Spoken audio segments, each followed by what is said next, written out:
Representing Palace, so let's tell you about Palace. Rolling straight to the ceiling, crowns and crystals, top like journeys, dishing out malice. Hold up, South London's grandest, far from bandits. Anything earned for a goal of elevation, just passing the team over here might finish out bright future, we can't vanish. SE25 any day, that's sellers.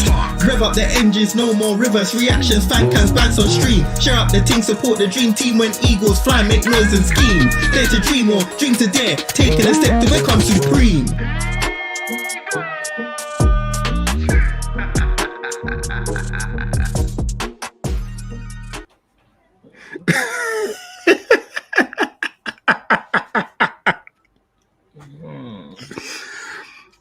Can we just say that JC already has baby brain?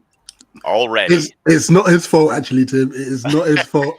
Yes, we have started 2 minutes early, but that is all right. Congratulations, JC, by the way. Congratulations to you and Ria. Thank you. I appreciate it. I need a trim. Before anyone says anything, I know. I haven't got the time. Just for clarification, obviously, for those who have just seen that notification, probably run into their TVs or their phones, the last 3 streams we had, whenever we clicked go live, it then came up with set location. So then we had to redo a completely new stream and so on and so forth. So we thought we'll click it just in case, just to test if that happened again. And we went live. So it works. We're back in action. Streamlabs is working properly again.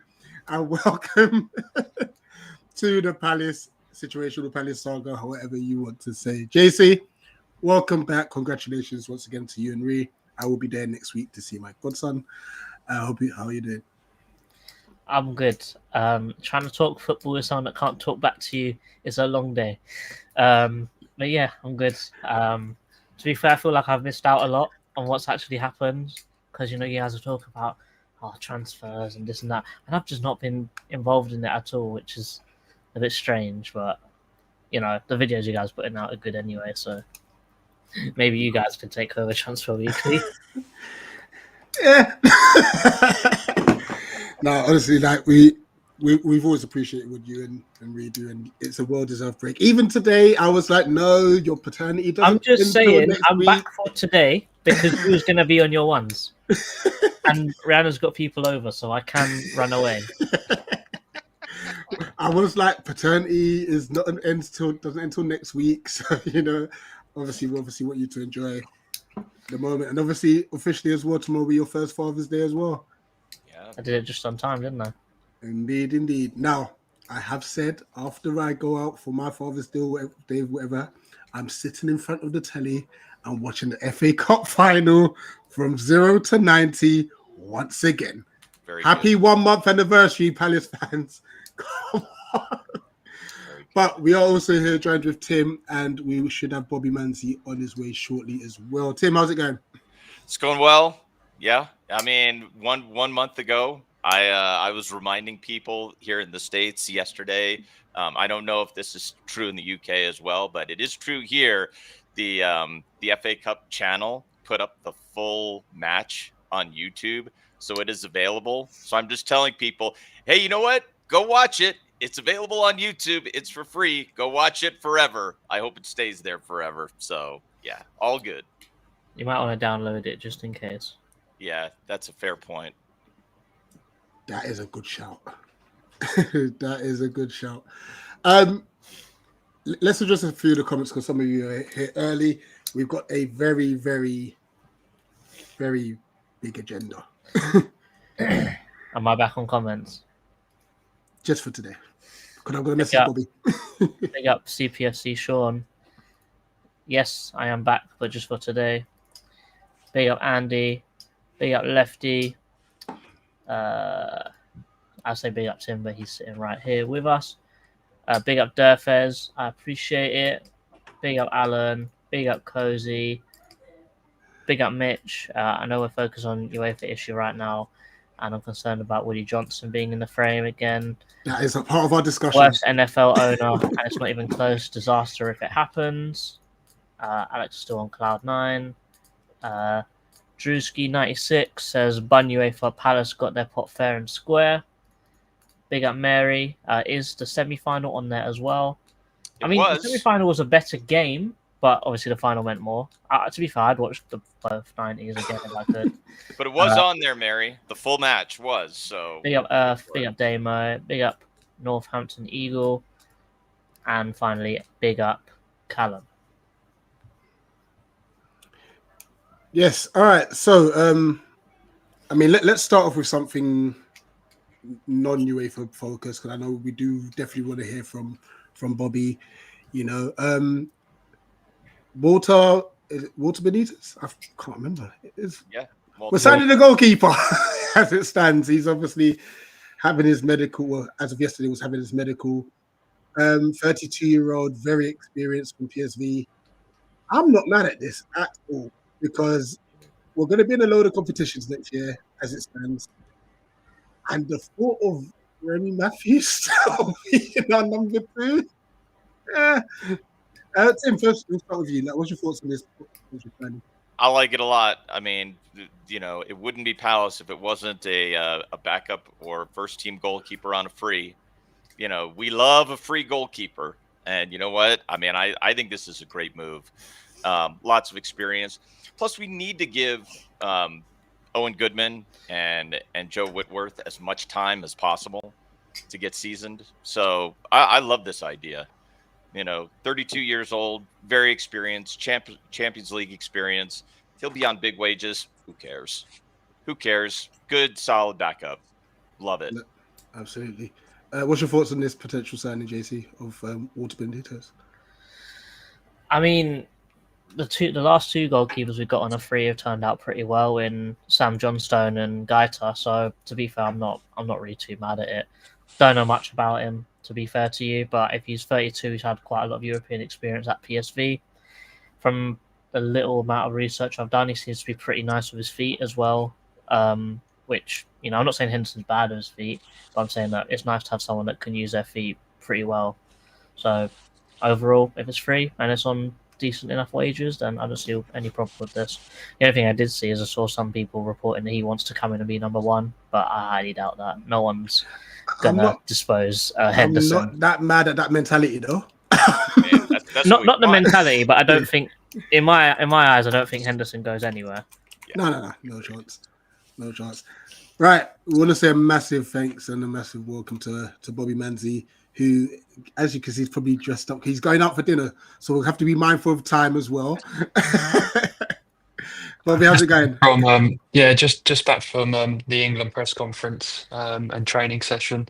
So very, very busy out here. It's just it's quite full on all the time doing something. Been out in Slovakia for 4 days now, but been doing things for everything bar one. So it kind of feels like we've been here for a hell of a lot longer. Yeah, and we do really appreciate your time again, because I know we're talking back and forth, trying to arrange the times. Always happy to come on. No, so let's get into it, because I know people are waiting to hear the nitty-gritty. Right, so we have sent Bob the agenda. What we'll do as well is, after we've gone through our agenda, if there's any questions you want for either Bobby or Tim, we'll do a Q&A section at the end, only because you may put your question out there in the comments and it might get answered already. So it'll be easier to track if we do it at the end. So to start off with, Bobby, for those who don't know, and that'll be a surprise, what is the issue with Palace and UEFA at the moment? Yeah, I think it'd be hard to not know. I think you'd probably be living under a rock. But Palace's issue with UEFA is surrounding multi-club ownership regulations, specifically Article 5.01b, if I remember that correctly, which essentially says that no one may simultaneously be involved, either directly or indirectly, in the management, administration, or sporting performance of more than one club participating in the UEFA competitions. So, as you can imagine, this all comes back to Eagle Football Holdings, who own around 40% of Crystal Palace. Now, John Textor controls about 65% of Eagle Football Holdings, who are also majority stakeholders in Lyon. And Lyon qualified for the Europa League on the final day of the season after an own goal score. Oh, it was a red card and a penalty in the Strasbourg game, I think it was, that changed things around there. So they are majority shareholders in Lyon, and crucially, Textor as an individual owns 65% of Eagle Football Holdings, which takes his personal Palace holding to below 30%, which Sam Wallace correctly pointed out in his Telegraph article, and that could be really key in persuading UEFA that he doesn't have any majority control of the football club or any influence in sporting performance. However, what I would say, which in itself is problematic, is the fact he does sit on the board of directors at Palace. He's been quite open in the fact that he's played a crucial role in getting Oliver Glasner to the football club. And while some people would very much say that is sporting influence. Now, maybe where there's a bit of an injustice here is I don't like comparing the Man City Girona case or the Red Bull cases because they are inherently different cases. But what I would say is that Palace aren't in a multi-club ownership structure. They don't share resources with Lyon. There is no multi-club ownership. There's no collaboration there between the two football clubs. And when there's clubs in the competition like Manchester City and Girona, who have traded over 40 players between each other in the last 5 to 7 years, then maybe there would be an injustice in itself if Palace were to be removed from the Europa League, because although in black and white they could be in breach of a law, in practice they aren't doing anything wrong. Sure. I mean, you mentioned something key there. I'll come to you, Tim. That last game of the season and how we've seen John Textor work with Marinakis. Do you think this was an inside job? Because the player on loan is a non-Forest player.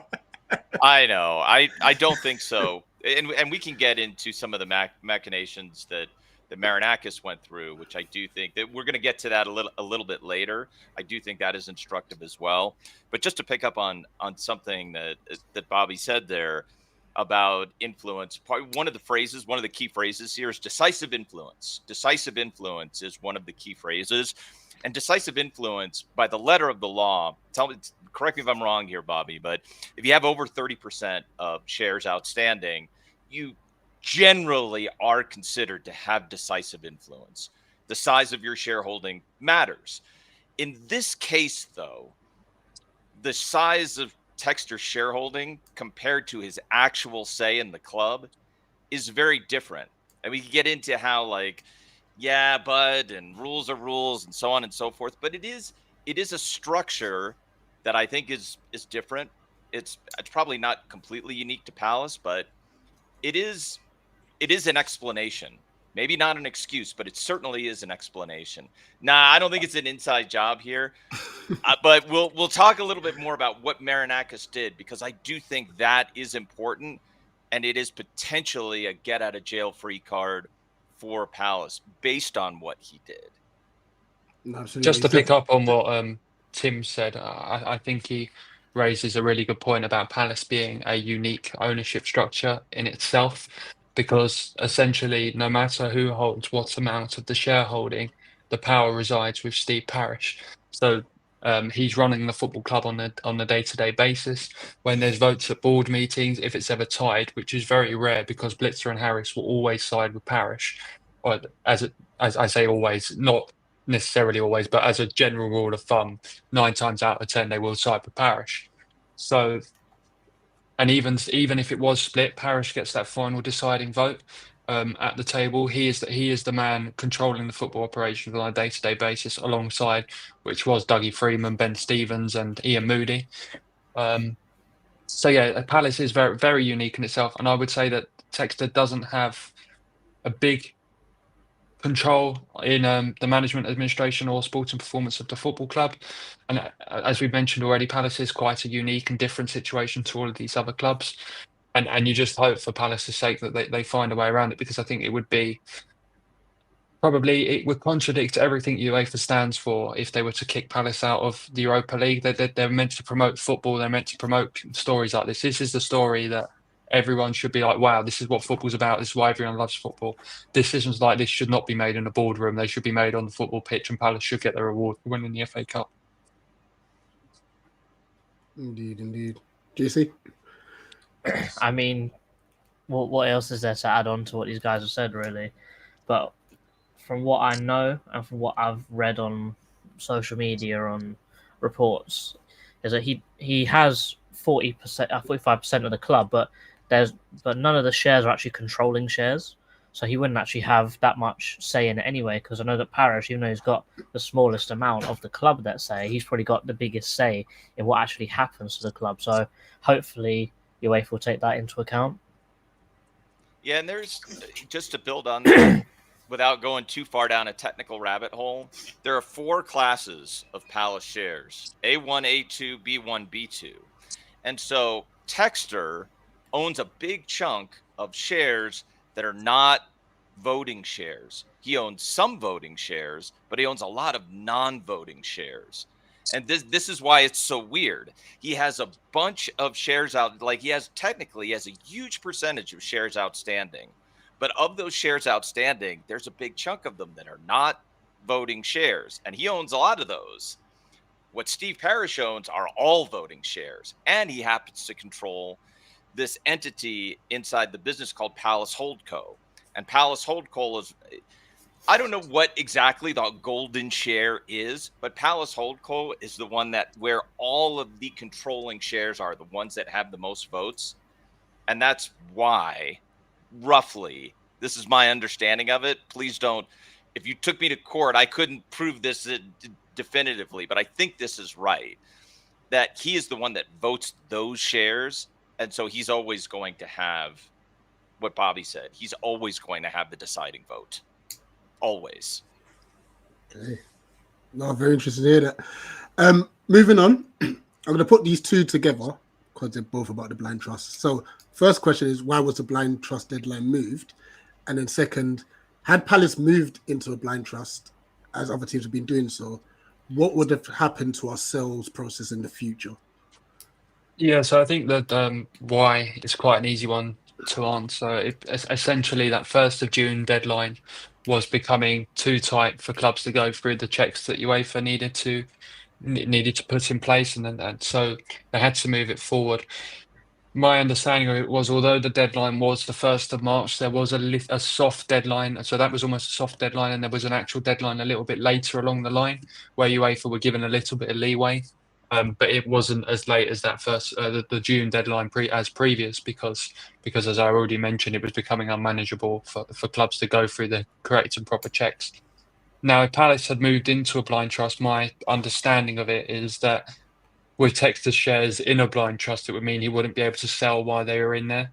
That's right. Which meant anything would be on hold for another year, which is why for Palace, really and truly, it wasn't an option to go into a blind trust anyhow, because Textor has already made it pretty public that he's trying to sell his shares in the football club because he can't use his multi-club model on Crystal Palace, as Steve Parrish has no interest in being involved in it. Right. So there's a couple, that's exactly right, what Bobby said, and then a couple of details here. So in January, remember this, in January it was reported that there were 2 exclusive periods that Textor had entered into. One was with this group that is now back involved, the Rock Nation lawyer and other people that they were involved in potentially buying Textor shares, and then Sportsbank was in exclusive negotiations with Textor to invest in Eagle Football in the holding company. So it's entirely possible that by March 1st, these exclusive periods had not expired. Exclusive periods can be 30 days, but very often they're at least 90 days. So it's entirely possible that this wasn't even a consideration, like what Bobby said. There may have been active negotiations to sell at the time of that March 1st deadline. So that's one thing. The other is that soft deadline. That is super, super important because it seems like UEFA sort of, I'm not saying they made something up, but they gave a general grace period, which Evangelos Marinakis did take advantage of. Apparently, I had a conversation before March 1st, or somebody at Nottingham Forest had a conversation before March 1st, asked for a grace period, got it.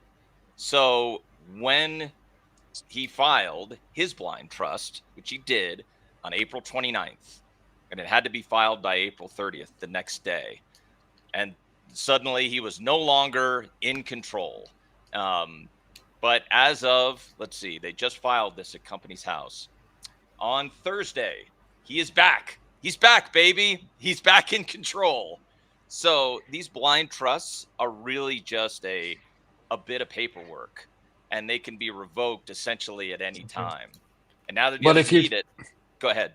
If you look at the blind trust that Forest conveniently entered, I think it's quite interesting that Marinakis ended up on the pitch a couple of days after the Yes. blind trust was a thing. Yeah. So the man who's no longer in the football club has got access Right. to the pitch to have a conversation with the manager, Right. which you know, I don't think that constitutes to any control as a football club, me personally, but you know. Yeah, but it gets to, I mean, I know you're going to talk about this, Rich, but there's a prevailing narrative, right? Rules are rules.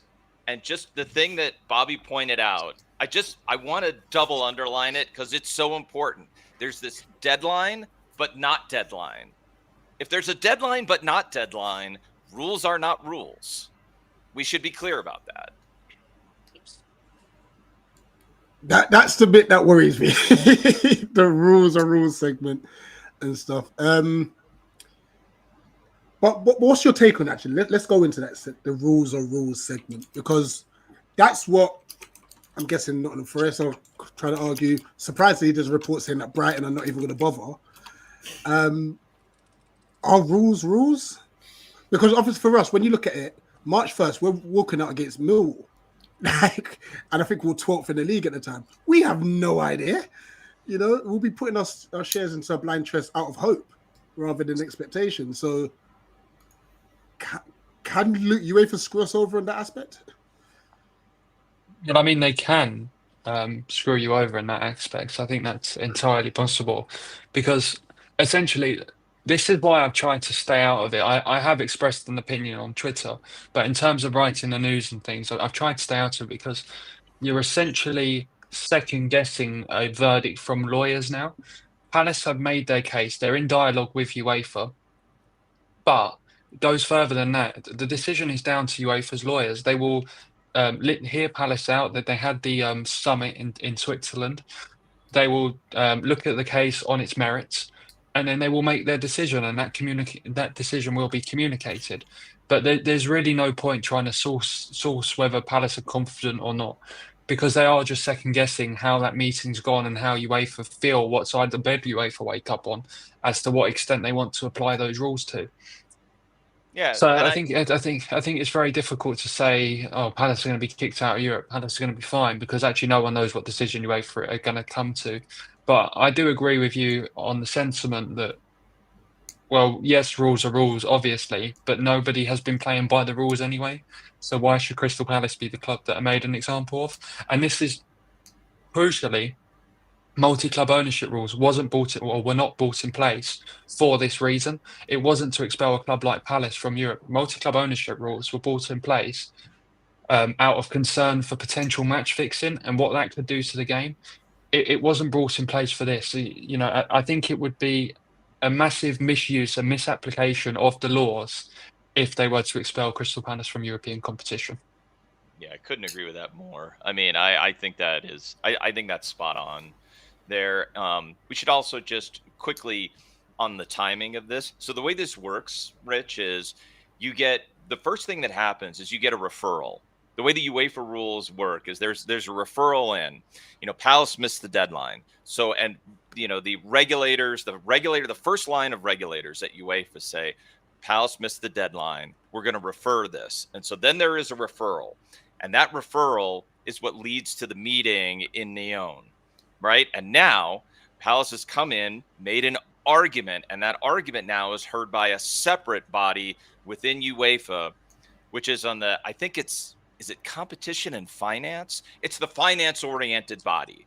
It is a subset of UEFA, and they are now, it's almost like these, you know, these, what do they call them? The subcommittees that hear cases that are argued. Well, UEFA, just to point out, UEFA maintain that the finance board or a club financial control body are an entirely separate entity from UEFA. Okay. Oh, that's it. But that's what I was trying to get. You said finance control board. Club financial control body. That's what it is. Okay. So separate. I didn't know it was separate from UEFA. So, but if I'm understanding it correctly, Bobby, that's who hears this case now. So now that Palace has an argument, so they're essentially a committee of lawyers. Okay. the committee of lawyers that are, of course, involved in UEFA because they're applying UEFA's board rules, but they are separate from, let's say, Saffron's. That doesn't have any, necessary oversight over that board. That they come to neutral decisions and they do it based on the laws and based on each case on its merits. Is my understanding of it. Got it. So it's very similar in that sense to, if, let's say there is a violation, PSR violation, and we've seen these for the past couple of years, referred into the Premier League. They set up an independent commission. That commission hears the case and makes a decision. So it's somewhat similar structure. So, I mean, I think given all this, it feels like I agree with Bobby that you can't say, well, it's obvious we're going to be admitted or it's obvious we're going to be kicked to the curb. But I think that Palace has a pretty strong case. And I don't think they should shy away from saying that they have a strong case.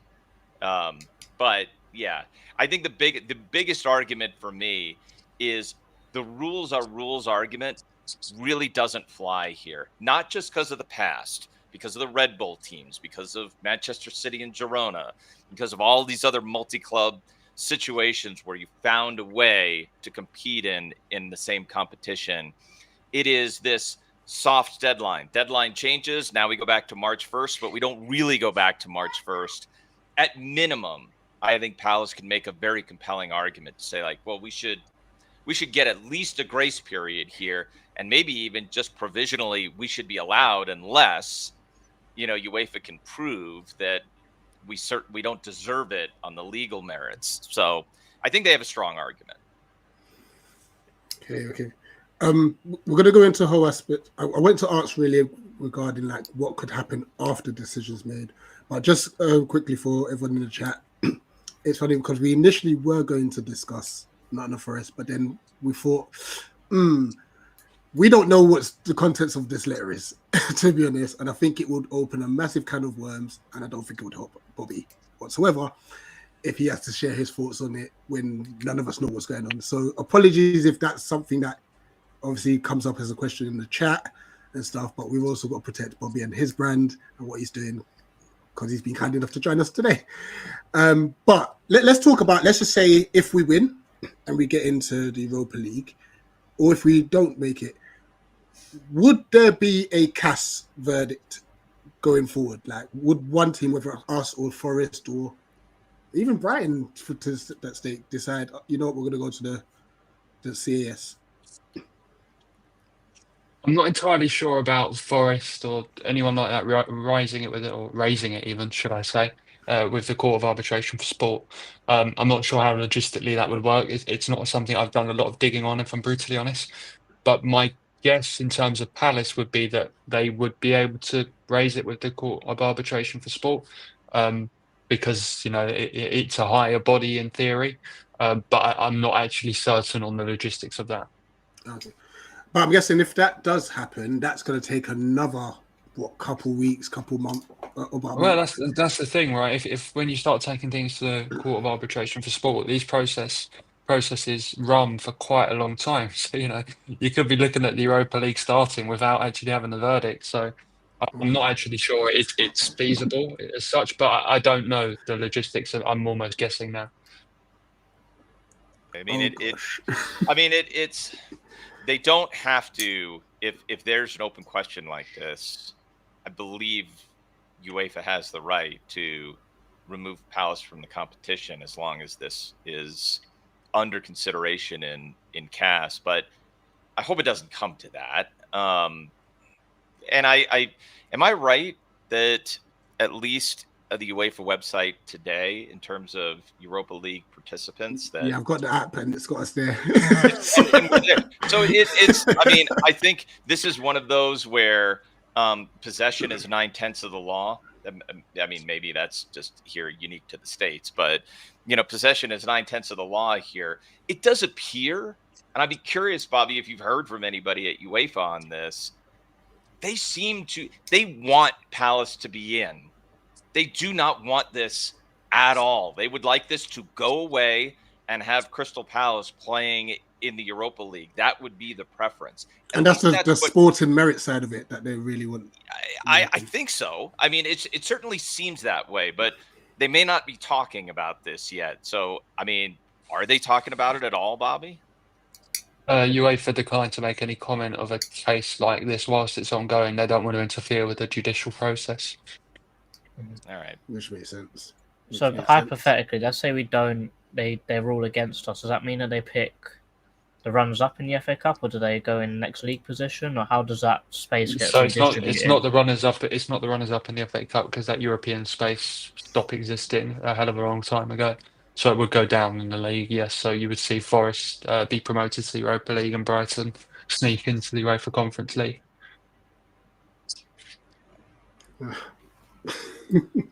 let's not put that.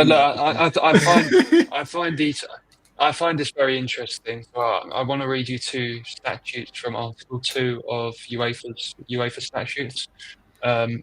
What the first one is to promote football in Europe in the spirit of peace, understanding, and fair play.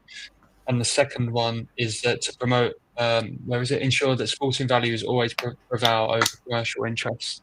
And I think those, when you take those into account, that it just, really, it would be a massive injustice of what UEFA stand for. It would totally go against what they stand for if they were to kick Crystal Palace out of European football competition. I mean, personally, for me, it's one of the greatest football stories in the 21st century, alongside Wigan winning the FA Cup and Leicester winning the Premier League. It's a massive underdog story. Palace had a sensational FA Cup run from the start, but mainly from the quarterfinals onward when they had to beat Fulham, Aston Villa and Manchester City. I mean, that is no easy feat. Put that in front of any club and they'd struggle to win the competition. I mean, you look back to that Villa game, and that was almost a final in terms of performance because it was the best Palace played in the entire competition. They were just world class, totally out of this world, and the City performance in the final was a different type of world class in the sense it was just so disciplined, and that there was no chance Manchester City were going to score that day because Daniel Munoz, Tyrick Mitchell, and Dean Henderson in particular just had absolutely. There was no way Man City were going to beat any of those three. The centre backs were brilliant too, but those three on the day for me were just absolutely superb. Yeah, don't forget Chris Richards. Saying you went. The three centre backs were brilliant too, but I just thought. Even Tyreek, when he go, I know we're going to slightly off topic. Even Tyreek gave the penalty away. I take that out of it because every other thing he did that day, defensively, he just showed his level. And I'm quite a critic of Tyrick Mitchell. I always have been on his attacking game because I think he could probably show a bit more. But at Wembley, to say it just made the case for having a defensive left back in your squad, even when you still play five at the back. No, indeed. Let's move on to. Actually, before that, JC, we'll talk Textor in a minute, and obviously, if there's a deadline to solicit shares and the whole, is it Woody Johnson as well? But JC, I mean, for me, and the rest of us Palace fans here as well, it's a bit of a concern because obviously the window reopens after the Club World Championship, so in about a week's time. Yeah, if I'm wrong. We have no idea what's going to happen with Glasner, even though I think he's going to stay. But then, all right, we have made a signing that's a free transfer, but other potential targets are probably sitting there thinking, we might have to wait till this decision comes out before we make a decision of whether to move to us. Now, how do you think this could impact our transfer window, JC? I think it completely shifts the caliber of player that you can look at and attract. Because if you're promoting, like if you come to us, you get Europa League football, you're looking at a completely different kind of player. Like I know it was reported by some people on, I think it was on The Athletic or something. I don't know who it was, but I read it somewhere that was looking at that Sporting Lisbon centre back, Diamonde. That was in the Telegraph by Mark McGrath. And basically, that's a European level centre back. That's like buying a whole new Mark Gay again, all over again. And do you not think that shows you what the plan is for Mark Gay? Just putting it out there. You're going to spend £45 million. You're going to spend £45 million on a centre back, then surely you're going to lose one for 60. I would like to think it's not, only because Riyad's been injured. We've only got Lerma and Klein. Has it? realistic as it stands. Riyadh's out till January. So yeah, but they'll look at doing one on loan. As I wrote the other week, they want to do one on loan and one on a permanent. So they will have the depth there, and obviously you've got they want 6 centre backs in the squad next season, maybe 7 to cover for Riyadh because they're unsure about how he will come back. And also with that price tag, he's gonna have to walk straight into that starting 11. Of Yes, we had course. that situation with Nketiah with £30 million, but to be fair, who really saw Mateta flying like how he has for how long? We thought Mateta's little purple patch the season before was gonna dip off, and then Nketiah would step in, but that just hasn't been the case. And hopefully, if we can get this Europa League, I think there's talks of Mateta actually signing a new deal himself. You probably get that over the line. I think Mateta's new deal, I think Europe is quite an important component in that because JP wants to be playing European football next year, and as he's aware, it's probably his last chance to get in the France squad for a World Cup. And European football is a big part of that. So I think he'd be much more likely to sign that contract with European football. Now, what I would say is one really good sign is Palace are set to sign Walter Benitez on a free transfer, who is a top goalkeeper, has played European football, would have been playing Champions League football as a starter at PSV Eindhoven next season as they won their league or won the Eredivisie. So I would say that's probably a good sign from the club that Europe they think the Europe saga is progressing in the right direction. That's a good point. The thing about Walter Benitez is so these talks have been going on for months. He didn't want them to come out whilst they were in a title fight out of respect for his club, which I think is totally fair enough. And he didn't want to make it concrete, say yes to Crystal Palace. There was almost a verbal agreement in place, but not so much. But he just didn't want to sign things and sign a pre-contract agreement out of respect for the title challenge. And then so were you saying that Benitez was going to potentially sign for us regardless of Europe then? But I think these talks kind of came about once Europe looked like a possibility, this kind of stuff. But Palace looked like the destination for him.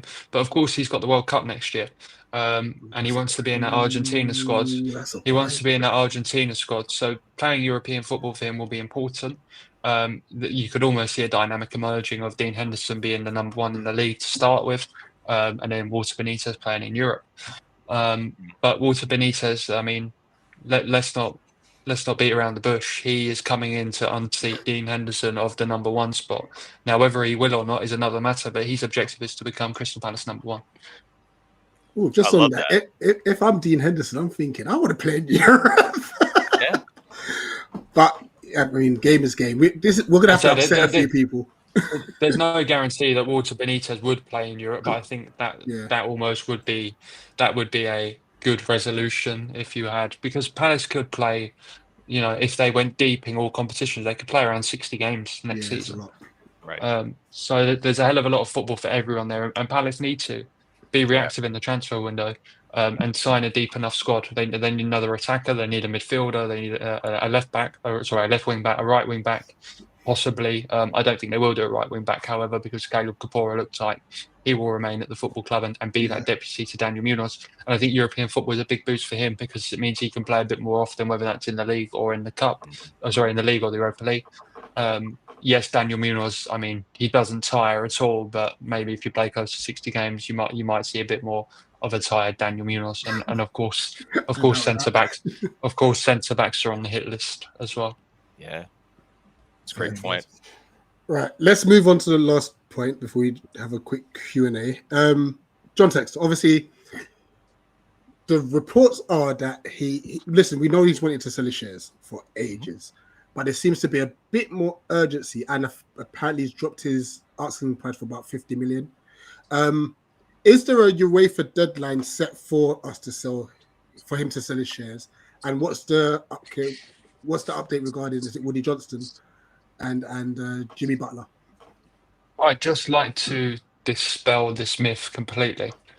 John Textor cannot sell to anyone else other than Blitzer or Harris and expect this to be sorted in UEFA's eyes, because there is no way, there is absolutely no way a deal of this magnitude can be signed, sealed, and delivered in time for the start of the Europa League.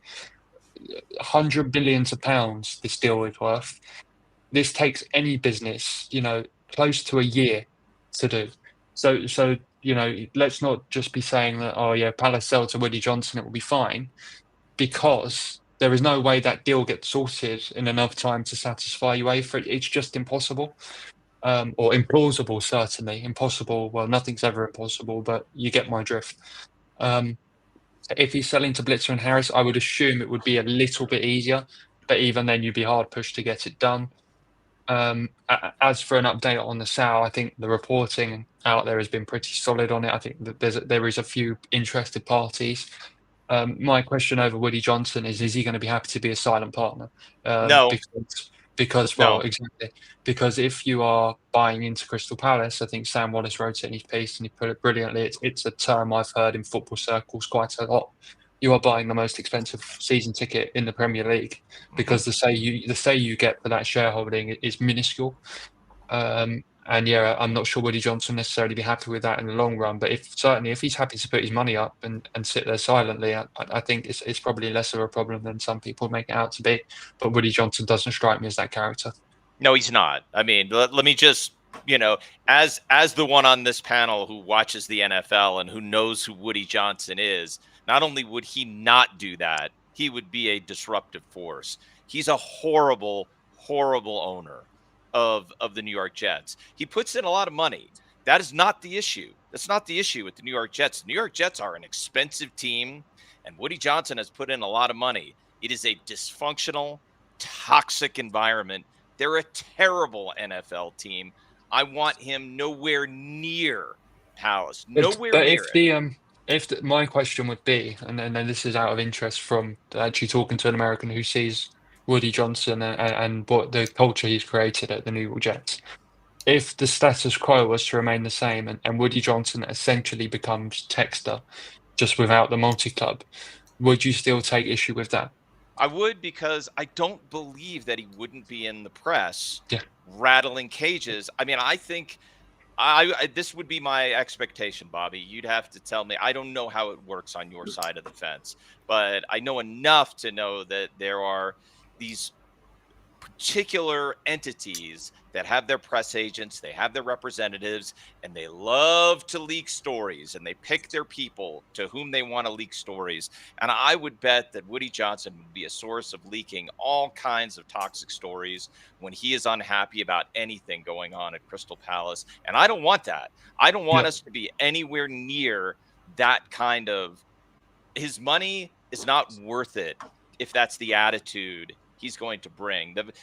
For all the things that I have in the past have taken some issue around Harris and Blitzer, the one thing that I think has been very good about the two of them is they ain't troublemakers. Maybe they haven't invested as much as I would like them to invest. And when they went out for Chelsea, publicly, that really did piss me off, to be honest. But I think I would say I think Josh Harris is actually quite invested in Crystal Palace. I just think he's happy for Steve. Seems like it. I just think he's happy for Steve to get onto things, and he trusts Steve to run things the right way. But I do think he actually is probably out of him, Texter, and David Blitzer. I think he's the one that is most up for everything. I think he's kind of got a bit of that desire back for the football club. You know what, and I have heard that as well. So that now there is a separate issue. Bobby's exactly right. So if this goes to another owner, you have the Premier League and the owners and directors test and all of the work that they're going to do. It's going to take months at minimum. So the question is, would an agreement on paper that is nowhere near finalized, if Texter said by June 30th, I have an agreement in principle. Here is a signed piece of paper. I am selling my shares, and I expect this deal to be done. And he gives a date in the future. Would that satisfy anything for UEFA? I'm going to take Bobby's word for it. It sounds like no, that would not satisfy them. So the real argument is based on the merits that UEFA have in front of them right now. This Texter selling his shares, let's just say that is not an issue. We could talk about this a little bit later if you want to, Rich, or we can get into it now. There is a complication here. John Texter, as reported by Bloomberg last night, he has filed a confidential S1 with the Securities and Exchange Commission here in the United States for Eagle football. So that is another complication. So presuming that's true, and I'm sure that it is, and if it's a confidential filing, it means we won't see the Tim, full just so filing. everyone knows, what is a S1, real quick? Sure. Okay. So John Texter wants to take Eagle Football Holdings public in the United States. So in order to do that, you have to file what is effectively a prospectus. And the prospectus describes an offering of shares in Eagle Football to bankers in the United States. We call that form an S1, a prospectus. And so you see these, in Companies House. You can go into and look at financial filings, and there are plenty of financial filings. It's essentially that. But this is the initial filing. And so it's being filed confidentially first. And the reason that companies do that is because there's some very sensitive information that they have to give to the SEC to say, like, here's everything. Here's everything you need to know. These 5 things we don't want to include with the public filing. And most of the time, the SEC says, that's fine. We get that that's competitively sensitive information. You don't have to include that. But the SEC needs to see it. So you have the initial filing, confidential, 2-3 weeks later, a full filing. It is, I think, is a certainty that in that filing, one of the assets that is on the list of assets for Eagle Football is going to be a shareholding in Crystal Palace Football Club. Does that affect anything with UEFA? I don't know. I'm not sure. I would think that it would absolutely damage it. But this is to Bobby's point, right? Like presuming that Texter selling his shares is going to have a major influence here, I don't think is something we should consider, because not only does he want to sell his shares, but he also wants to raise money, and he's not going to wait to raise money in the United States. So like his shareholdings and whether they get sold or don't get sold is probably not part of the equation here. Mm-hmm. Isn't Texter only selling his shares because he couldn't buy more controlling shares within Palace? Yeah, that's right. And the reason he wants to do that, there's a purely financial reason he wants to do that. I mean, I know he wants control, but really, John Texter is a finance guy, and the reason he wants to do this, JC, is so if he puts out a filing with the SEC, he has 3 clubs in which he can claim on his financial filings he has control, and he can lump all those numbers together. Botafogo, Molenbeek, and Lyon, he can lump all those together. He can't do that with Crystal Palace. It has to be classified as minority interest because he doesn't own Crystal Palace. It is not something he can combine within the entire group. He doesn't have a majority shareholding. So it just is worth less. And he would like to have all of his assets be combined under that Eagle Football brand and not have to claim any minority interest in anything. So that's why. It just makes it more valuable. Just quickly, I'm reading the chat. NFFC 2000. He's actually he's a decent guy. Don't get onto him too harsh. Vibes is a troll. Vibes is a Man United fan who's trolling him. So please, guys, don't get rattled in the thing. He is a top guy in the comments, so please don't get rattled. Vibes, stop being a troublemaker. Yeah. Right, guys. We'll leave the space for, to, if you want to ask Bobby a question, we'll give it maybe 10 minutes, Bobby, because I know you got to shoot off. Yeah, all good. I'm not out till 8:30 now anyway. So. Okay. So if you want a question for Bobby, put QB and your question. If you want a question for Tim, put QT for your question for Tim, and we'll get through as many questions as possible. If you've put a question already up at the chat, which is way above, rewrite it so that we can see it nice and clear at the bottom of our chat. I'll be honest with you, Bobby, and what you've just said about the whole Texter selling thing doesn't really have an impact. Has made me a little bit more nervous. I actually think someone raised a really good point in the chat. Wait, let me scroll back and see if I can find it. Jake said that his question is it really Palace versus UEFA? And I think that's a really important thing to point out, that it's not Palace versus UEFA. It's the club financial control body making a verdict of whether Palace are in breach of these rules. It's not like the kingpins of UEFA are coming for Palace and have got a grudge for Palace. Yeah. However, the financial control body could very well make an example out of Palace, because so far they haven't. Well, one club have now been kicked out of Europe for breaching multi-club ownership rules, which is the Irish club in the week. But before that, no one had been. Seems that Pat's got a new favourite with Tim. He says he's a QT. Don't know what that means, Pat. I'm not. If you It spell it means QT, yeah, C-U-T-I-E. C-U-T-I-E. QUT. Okay. C-U-T-I-E. QT. Okay. Paul I'm says, a little. I'm chairman's age, so I'm a little slower. I think Chairman would have got it, to be fair. Probably. Older Bear says, did you know we won the FA Cup 4 weeks ago? I'm still watching all the content. David here says, how much did Texter buy his shares for originally? Initially, he went in for, correct me if I have my figures here wrong, Bobby, but he initially went in for £87 million. He added an additional £30 million, and now the report is that he's in for close to £180 million. But if that's true, if it is £180 million, like the shareholding, I think is closer to £117 million.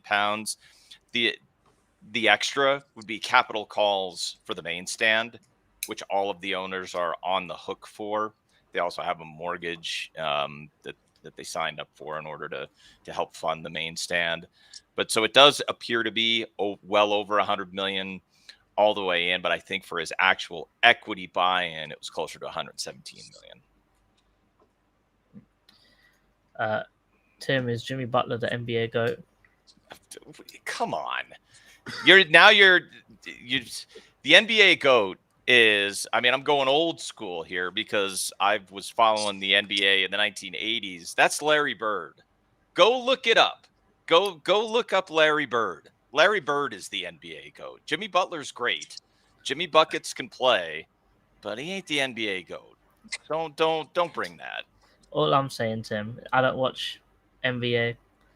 I don't see no TikTok edits of that guy. I just see LeBron James or Curry. Well, those guys are great. Those guys are great. But I'm going with my era, and Larry Bird was a killer. So go look it up. I'll be throwing Michael Jordan in that category. You can throw Michael Jordan in there. I support your right to be wrong. Thanks, Tim. CPFC Sean says, question for Bobby: if Parish can overrule every decision, even if he gets voted against by the other owners, how can it be proved that Texter has a decisive influence? I mean, I don't think we said that Parish can overrule every decision. I think we said that Parish has a deciding vote, which means that if there's a tie, he's the deciding vote. But I do think he raises a good point, that how can Texter's influence be decisive if he hasn't got the final say, and if there's more cards at play when making decisions. Right. And if you can't point to situations where, even if you were to, one example I've heard as an example of Texter having decisive influence would be bringing Glasner into the club. I know that he recommended Oliver Glasner. It sounds like he even talked to Oliver Glasner. So he may have helped get him into the club, but that's not his decision. But I don't think. Yeah, go ahead, Bobby. That's just to make it clear as well. I keep seeing a decisive influence discourse whenever I read on social media.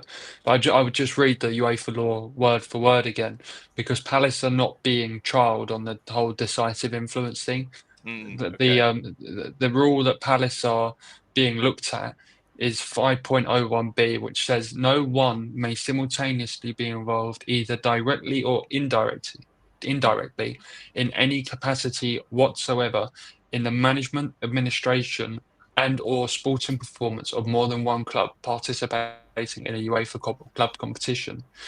Now, John Textor as an individual is what they are looking at, because he may not be involved indirectly or directly in more than one club in the same competition. Because I sort of go back to what Bobby said earlier, that these rules were brought in to stop match fixing, not to stop multi-club. So hopefully common sense will prevail. But Palace aren't even in a multi-club operation. I do think it's always key to point that out that Palace are not involved. So Palace do end up getting kicked out of Europe for multi-club ownership rules when they aren't even in a multi-club ownership system. It would just be, it would be the worst application of the rules I think we'll ever see. Yeah, it would be enraging for sure. And I think they would then change the rules because of it. If it would be my educated guess on that. Because After they've kicked us out. Well, yeah, because it's not. Once a lawyer, this is the thing, because the laws exist. Once the lawyers then choose how those laws are going to be applied, there's not much room for manoeuvre. But I think if UEFA sat back and looked at it at their next committee meeting, I think maybe that would be something that could be under review, because I think the laws would probably overreach what they were designed for, and I think that's just the ambiguous wording of it. I think there's a lot of ambiguity in the multi-club ownership rules. I do think they need clearing up. Because just the point of other people earlier, if you look at the decisive influence rule, how do you actually define decisive influence? There you go. Exactly. This is when it's ambiguous like that, it doesn't help anybody. So just on that, then, the whole aspect of John Textor being involved in, say, Glasner's,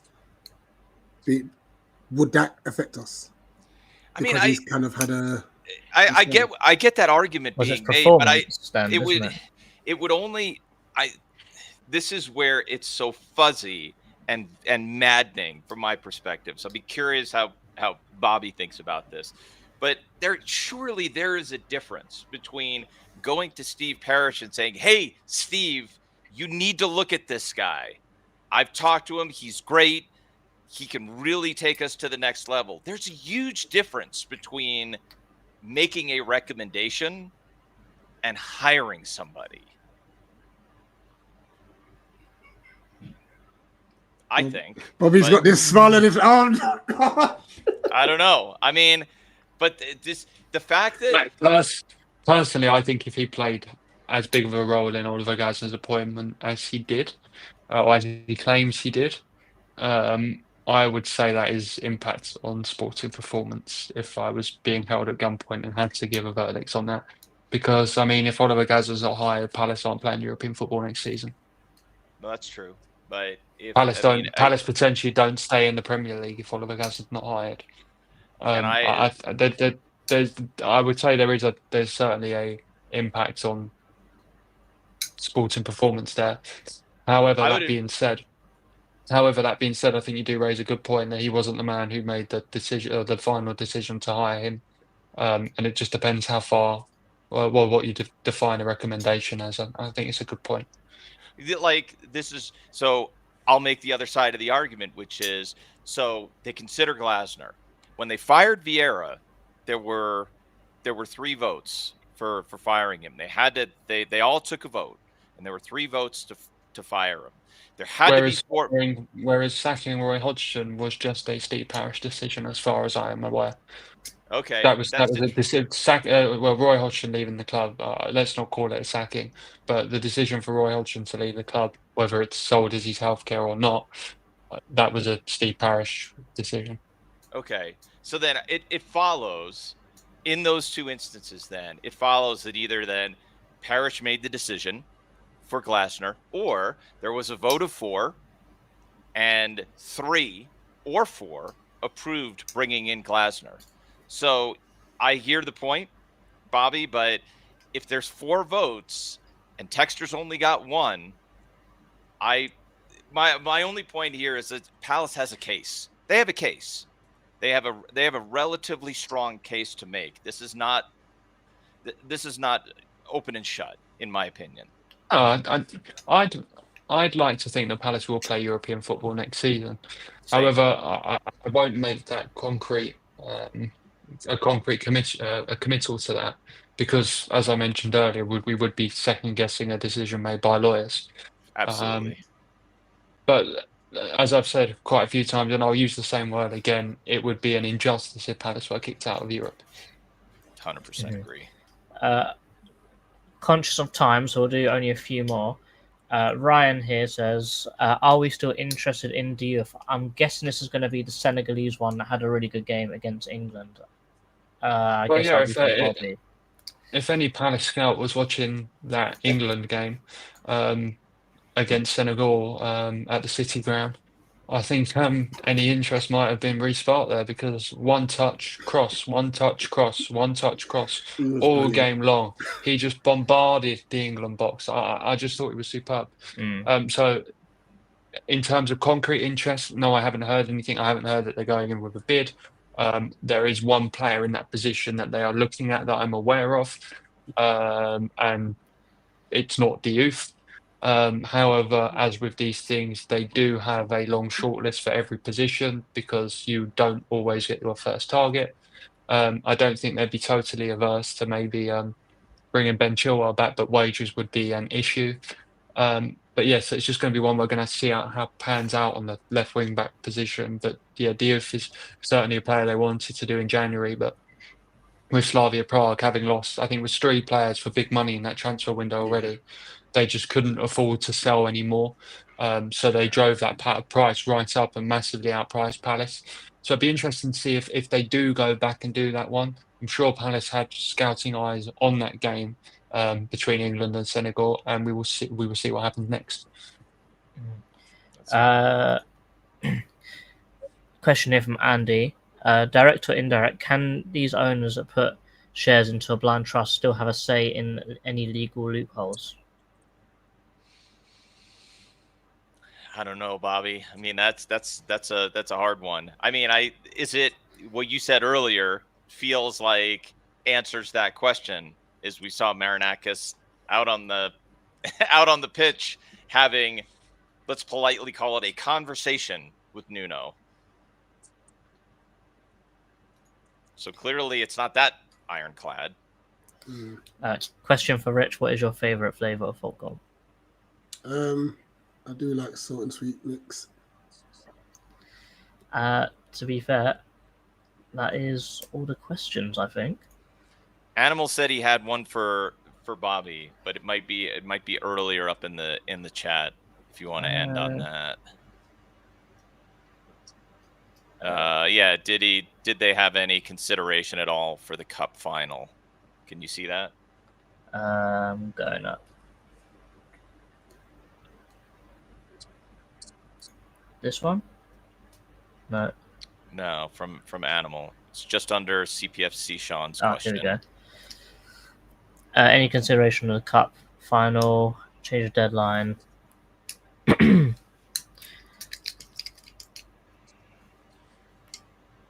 mean, it's not something I've heard as such. It's a difficult one to answer.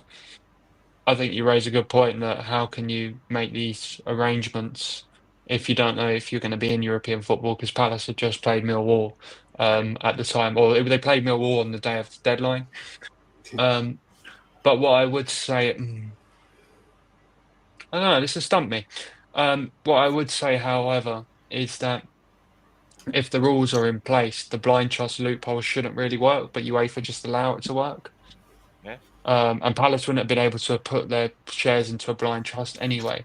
So I'm not sure they could have done much difference, even on March the 1st, or even if they made a provision for the FA Cup. The only difference they could do is have Textor sell his shares.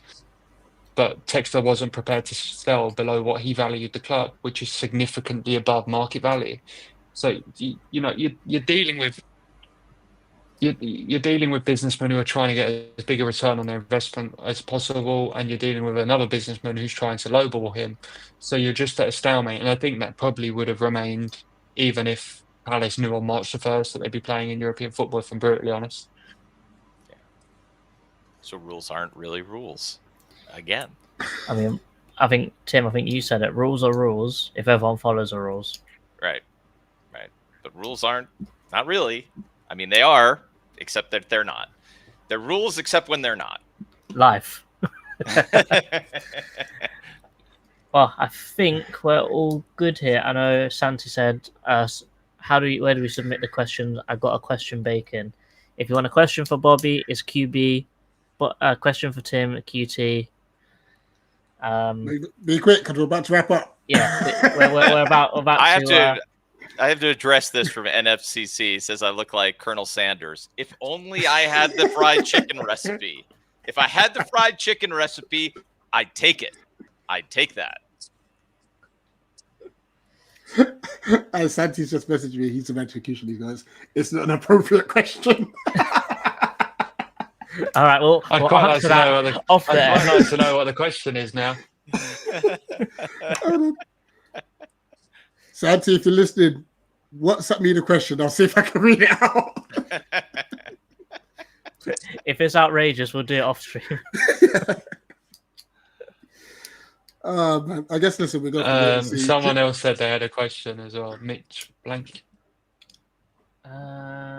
Mitch, could you copy Someone paste it? Because Someone asked me who I support, which is quite amusing. Mitch. Let them out their misery, Bobby. Huh?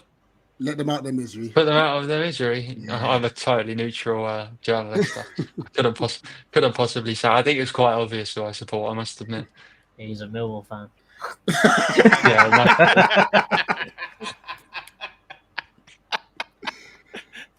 This one, Mitch. About the Conference League, yeah. No. I'm not reading this. I don't think that would work because obviously you've got the Brondby issue in the Conference League. And according to a report that I read the other week, they were basically saying that UEFA rejected the solution that Palace could, or Blitzer could put his Brondby shares into a blind trust to accommodate Palace playing in Europe because they'd missed the deadline. And it become too late for them to do the right checks and whatever. So I think that is probably unlikely. I think it's going to be Europa League or nothing, to be brutally honest. But once again, this is all surmising really, because we're still trying to second guess a verdict that is being made in secrecy. Just with as these things work. But yeah, we're just gonna have to see how it pans out. I know that's not very helpful for Palace fans. I know it's an uncertain time, and they just want to know whether they'll be going on Thursday nights to Bratislava and beyond. But we're just gonna have to see how it pans out. Yeah. Which, as a journalist, is really frustrating as well, because I just want to be able to say exclusive Palace is going to be playing in Europe, but I can't do that at the moment. Yeah, it's harsh. Actually, this is a very good question. You can always clickbait it. Just lol JK. We'll make this the last one because I do quite enjoy my job. Otherwise, I might consider it. This is actually a really interesting one from Cozy, because if Textor were to resign as a director, that I don't know that it would have any kind of. I don't know that it would put it over the line, but I don't know if him resigning as a director but still having a significant shareholding without a blind trust would do it. Like the purpose of a blind trust is you cease being a director and your shares are held and controlled by someone else, which is why you can't sell them when they're in the blind trust. Doing half the job, I'm not sure it would help. But then again, could it hurt? I don't know that it would hurt. What I would say is, and I'm not a business expert, so please don't cite me on this. However, I think John Textor's value of his shares would decrease trying to sell if he resigned on the board of directors, because you're no longer selling a seat at the table. That's potentially true. Although I don't know that the value. I mean, so now we're speaking to my expertise. I don't know that the valuation would hurt that much, Bobby, because he has so many non-voting shares. As it is, it does it really, if you were to value Textor shares today and then, put a price on them, some amount of that value would be attributed to the voting power that he has, and he has very little. So if you were content to just be a minority shareholder, I mean, it might take off 10, 15%, probably not that much. I'd say not necessarily my area of expertise, trying to learn UEFA law as we go. Yeah. Can Texter hand over his voting rights to the club? Well, this is the whole purpose of a blind trust. In a blind trust, you hand over your control to someone else. So basically you are giving somebody else stewardship over your ownership, and then you're putting conditions upon when that trust, how long it lasts, under what conditions can it be canceled, and then you be reinstated. I mean, a blind trust is only a piece of paper, but it does set aside all those conditions so that you don't even have to ask that kind of question. But here's this thing, and I would like UEFA to answer for this, Bobby, if you ever get a chance to ask them this. If the March 1st deadline holds to next season, what's going to happen to the 300 plus clubs in world football who are under some kind of situation where there is an owner who owns shares in more than one club? Are we just going to have blind trusts everywhere, and that's just how it's going to be? Well, it's only a thing for Europe. It's only a thing for European clubs, though, isn't it? So it's like only if you own 2 European clubs in the same competition, it would be a problem. It's still dozens then, though, isn't it? I mean, it's still a lot of clubs. Yeah, so you've got Strasbourg and Chelsea. You've got Nottingham Forest and Olympiacos. You've got Palace the entire and Lyon city group. on it. Girona and Chelsea, the Red Bull clubs. Sorry, Girona and Man City, the Red Bull clubs. I'm trying to think of any more. They're the ones off the top of my head, but I think there are a few more.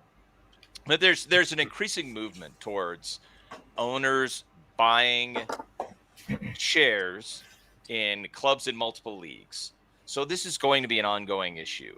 If the deadline gets moved back to March 1st, and that's how we do it, the only reasonable thing an owner could do into any competition whatsoever, no matter what place you're in, is to put it in blind trust. Yeah.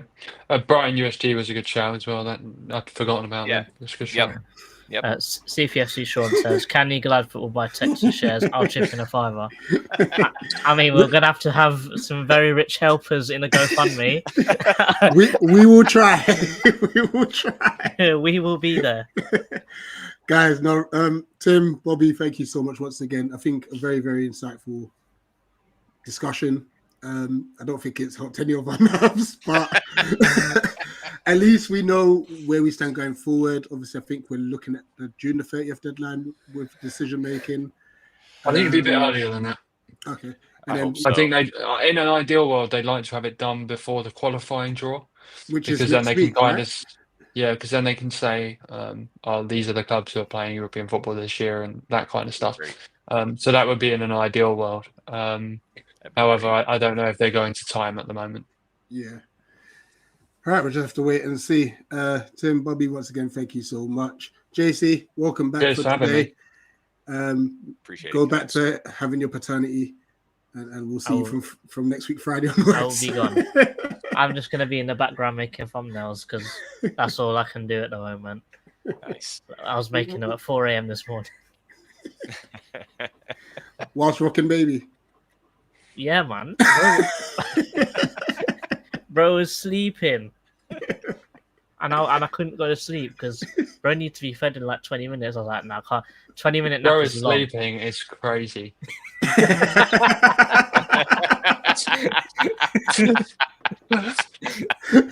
Right, little bro sleeping then.